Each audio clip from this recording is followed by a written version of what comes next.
se o senhor percebe que o senhor injetou 1 trilhão na economia.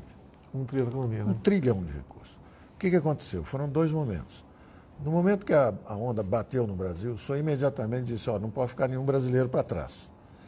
Então, nós começamos a usar as medidas infraconstitucionais, o que era possível fazer sem permissão especial do Congresso. O que nós fizemos? 200 bilhões de redução de compulsório, botar o dinheiro circulando na economia, os bancos, para não ter crise bancária, não ter corrida, não ter nada. Logo depois, a Caixa Econômica Federal, lá do Pedro, disponibilizou uma linha também de 100 bilhões de empréstimo. Ao BNDE, mais 50. Então, logo no início da crise, já tinha 350 bilhões girando. E, ao mesmo tempo, nós fizemos o seguinte, diferimos todos os impostos, quer dizer, não precisa pagar os impostos, atrasamos os impostos, não precisa... Está com dificuldade lá, não precisa pagar o imposto durante certo tempo, atrasamos esses impostos e antecipamos os recursos dos mais vulneráveis. Então, os idosos, por exemplo, os aposentados, nós antecipamos o 13º de pensionistas e aposentados. Isso deu 500 bilhões extras na economia durante esses 2, 3 meses. Aí o Congresso nos autorizou a entrar em campo. Aí nós entramos em campo, o senhor disse o seguinte, vamos botar em R$600 o auxílio emergencial. Me lembro da sessão que o senhor me ligou, o Vitor Hugo estava lá na Câmara, ligou para o senhor ligou para mim e falou assim, podemos pagar 600? E aí seguimos em frente, 600. Isso deu 150 bilhões. Começou quase que uma competição entre políticos, né? Eles chegaram a R$500. Sim, e daí nós demos a última cartada, 600. Então, o que era o antigo Bolsa Família, que estava em R$200, o senhor pagou 3 vezes mais. Sim. E triplicou a base, porque nós saímos correndo atrás dos invisíveis. Porque tinha os brasileiros que nunca tinham pedido ajuda para ninguém. Era a faxineira, era o garoto na praia que vende refrigerante, era o menino que vende bala no sinal de trânsito. Esse pessoal todo estava desatendido. O chofer de táxi, de repente o táxi parou de circular. Então, nós estamos agora, no sábado, pagando mais uma parcela de auxílio emergencial para 60 milhões de brasileiros. Nesse próximo sábado, até o sábado que vem, 60 milhões de brasileiros recebem mais uma parcela do auxílio emergencial que o senhor determinou como nenhum brasileiro fica para trás. Bom, 150 bilhões. Ao mesmo tempo, estados e municípios também precisavam de dinheiro, nós demos 20 bilhões direto de transferência fundo a fundo, mais 20 bilhões. Bom, em resumo, 150 bilhões de reais foram distribuídos para estados e municípios. O senhor sempre falou o seguinte, o dinheiro tem que ir na ponta, o dinheiro tem que ir onde o povo vive. Era o Mais Brasil, aquela política de jogar dinheiro para a ponta para reforçar. Fosse para a segurança pública, fosse para problema de saúde, fosse para problema de educação, o dinheiro tinha que ir para a base. Então, nós que já tínhamos esse programa de transferir recursos para baixo, imediatamente transferindo mais 150 bilhões. Aí entrou também o dinheiro para manter as empresas. E um programa que foi o mais bem sucedido. Gastamos relativamente pouco, foram 50 bi, em relação a essa enormidade de dinheiro que circulou, mas teve muito sucesso. Em 5 semanas, os americanos demitiram 30 milhões de pessoas no mercado formal. Nós salvamos 10 milhões de empregos em 5 semanas. Salvamos 10 milhões de empregos com um programa chamado BEM, Benefício Emergencial. A empresa ia demitir? Não demite, não. Trabalha meio expediente, paga metade do salário, nós pagamos a outra metade. Isso preservou 10 milhões de empregos. Então, quando os americanos demitiram 30 milhões, nós perdemos só 1 milhão de empregos. E preservamos 10 milhões. Então, foi um programa super bem sucedido, foi muito bem apreciado lá fora, todo mundo elogiando e de certa forma, até copiando. Países avançados acabaram lançando esse programa depois do Brasil. O Brasil lançou antes. A gente esperava que aproximadamente 40 milhões de pessoas fossem se socorrer do auxílio emergencial, mas, na verdade, está em 60 milhões de pessoas. Apareceram 60 milhões. 60 milhões de pessoas. Quer dizer, porque tinha o Bolsa Família, que já tinha uns 20, e aí os invisíveis apareceram e eram 40 milhões de invisíveis. Nesses invisíveis tem aí uns 10 milhões que são realmente fragilizados, desassistidos e precisando muito do recurso. Os outros são os empreendedores, é o chofer do táxi, é a faxineira, a gente que estava na luta o pessoal me procura caiu. aqui no cercadinho, né? Eu tenho trazido o pessoal para dentro aqui do Alvorada e procura. E o pessoal, em grande parte, é agradecido a essa proposta governamental que partiu a toda essa burocracia, essa engenharia para pagar esse pessoal de vocês, da Caixa Econômica Federal e do Dataprev. Está lá o Canuto, nosso ex-ministro da Desenvolvimento Regional, está lá. Então, houve uma inclusão digital recorde. Nunca fizeram tão rápido a digitalização de 40 milhões, 50 milhões de pessoas. Então, o Brasil realmente, a Caixa Econômica Federal entregou para os brasileiros esses recursos. E isso, de certa forma, permitiu que houvesse essa assistência social, esse socorro que o governo deu, para os brasileiros não se afogarem nessa primeira onda de saúde, foi o choque da saúde. Então, tanto que o senhor agora está anunciando, não é isso, uma extensão desse período. Nós vamos... Não está definido, os números estão definidos ainda, não estão definidos, mas o senhor já vai decidiu prorrogar por mais 2 meses, tá certo? Um auxílio emergencial que vai partir para uma adequação. Isso. Então serão, com toda certeza, R$ 1.200 em 3 parcelas. Basicamente deve ser dessa maneira, né?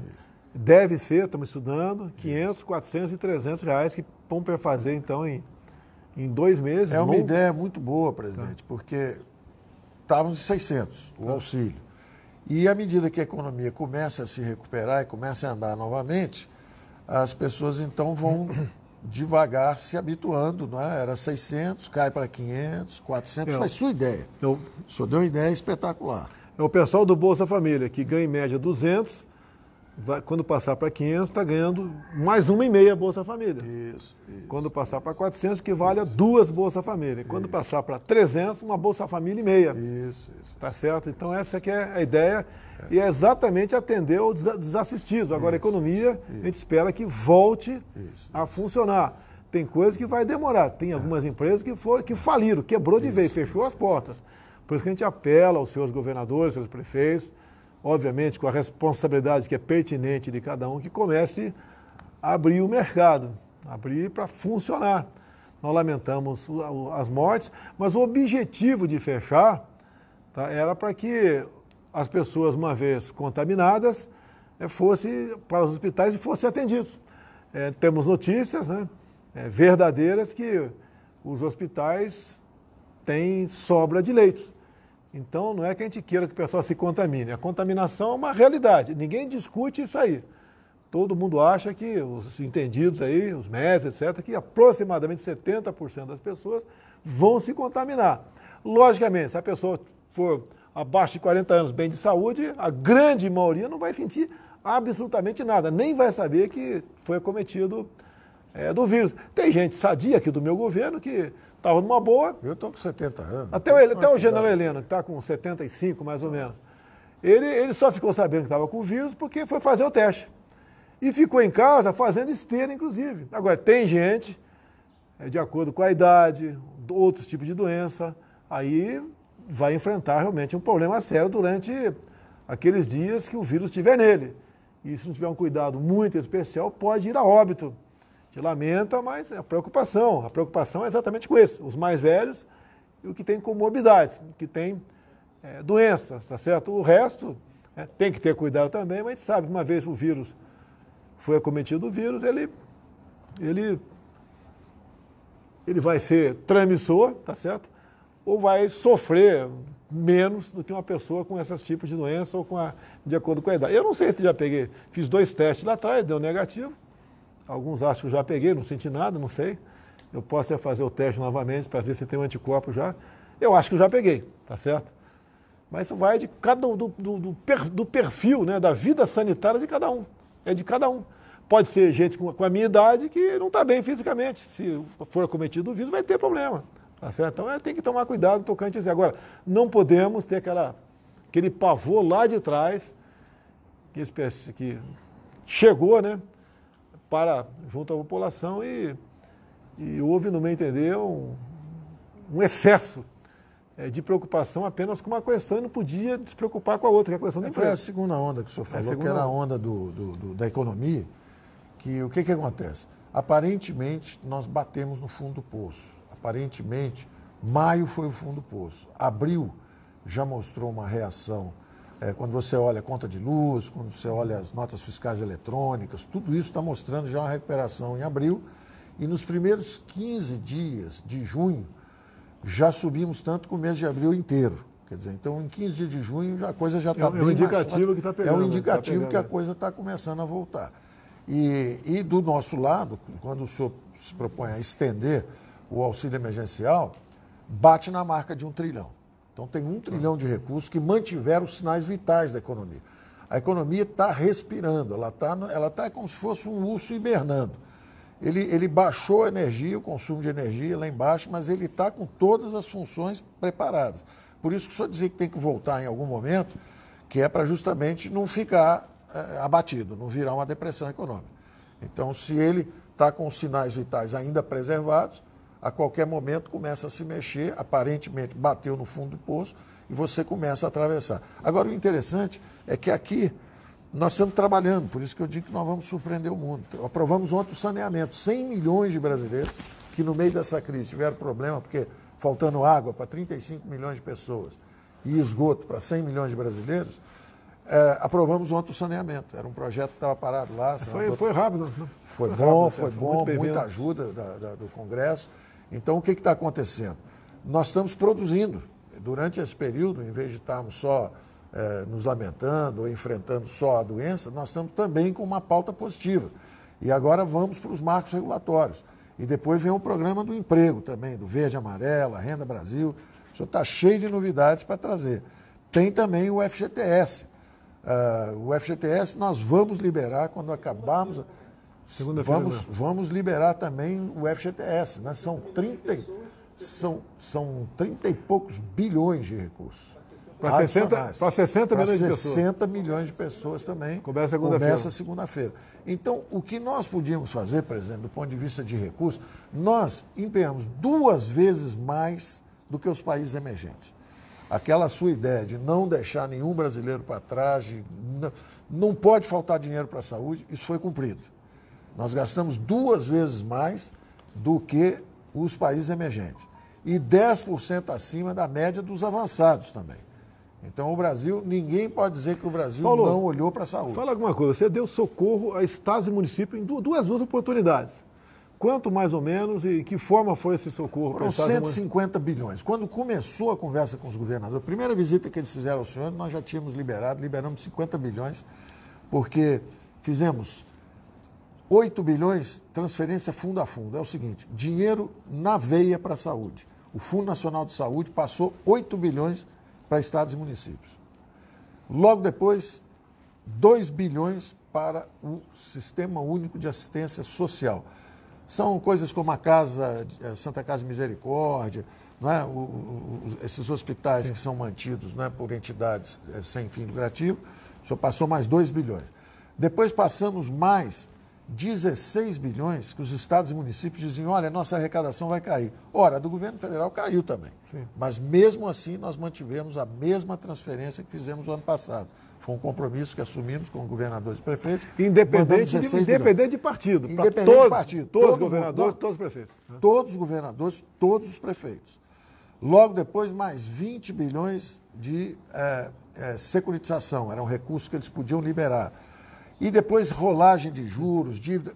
No final da coisa, mais 60 bilhões livres que nós... Porque tem também o problema assim, transporte urbano. Você precisa manter funcionando o transporte urbano. Alguém pode precisar, está todo mundo em distanciamento social, mas de repente alguém precisa pegar um ônibus, visitar a mãe ou ir para o hospital, qualquer coisa. Você precisa ter o transporte urbano. Da mesma forma, merenda escolar. Tem uma opção de coisa que era dada na escola, que de repente as crianças vão para casa e perdem a merenda escolar. Então, você precisa também manter isso funcionando. Mandamos mais 60 bilhões. Quando somamos tudo, foram 150 bilhões para estados e municípios. Nunca houve tanto dinheiro para estados e municípios. Por isso que a economia foi preservada, ela continua funcionando, apesar das vendas caírem, a produção seguiu. Teve uma super safra, ao mesmo tempo, a parte de transporte. Então, a Tereza Cristina garantindo a super safra de um lado, o Tarcísio trazendo... O homem do campo não parou. Não parou. Continuou produzindo e bateu recorde em relação à colheita do ano passado. Sim. E o Brasil é o único país do mundo que está aumentando as exportações. Sim. Porque como o nosso homem de campo continuou trabalhando, as exportações brasileiras, principalmente produto agrícola, minério, também, produtos também agropecuária e também minerais. Então as exportações brasileiras continuam subindo. O choque que vinha de fora no Brasil acabou não vindo porque as exportações continuaram girando. Então eu acho que o Brasil tem condições de surpreender o mundo saindo em V. O V que a gente diz é que caiu, bate no fundo e começa a voltar. Então nós temos realmente condição de voltarmos com a recuperação econômica antes até de outros países do mundo. Bem,